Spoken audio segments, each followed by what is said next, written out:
Samsoni au vipi bana? Wewe unasemaje Samsoni? Unataka watu wakuite Sita tena? Samsoni. Yes.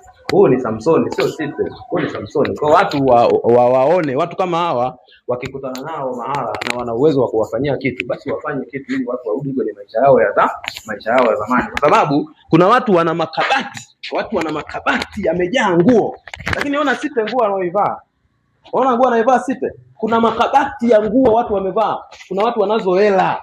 Lakini wanashindwa kuwakuta watu kama hawa wako mtaani wanateseka. Sasa kumtafutia nguo nzuri na yeye akavaa kaonekana kama mtu mwingine, kama mtu mwingine. Sababu vitu kama hivi wala sio hela nyingi, vitu vya kawaida sana, hela za kawaida sana.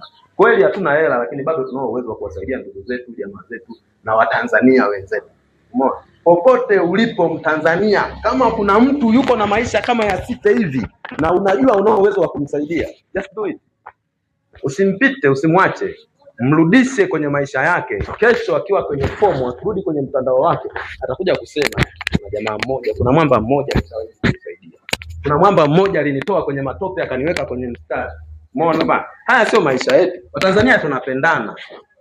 Kweli. Sio maisha haya sio maisha. Hii nguo anaivaa binadamu. Kuna watu matajiri wanazo hela, wana makabati yamejaa nguo. This is clothes of human being. Life. Sio kweli. Kwa tubadilike Watanzania, tukimkuta mwenzetu ana hali mbaya na tuna uwezo wa kumsaidia, tunatakiwa tumsaidie. Look this.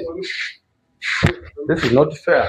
Kama unao uwezo fanya. Lakini pia kama kuna Watanzania wenzetu wanawafanyia wenzetu vitu vya ajabu kama hivi, mtu kajifunga.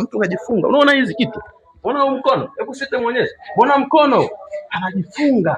Vitu kama hivi kajifunga Sita. Samsoni amejifunga. Kuna watu wanafanya vitu vibaya, wako wamejifunga mikamba, damu hazipiti.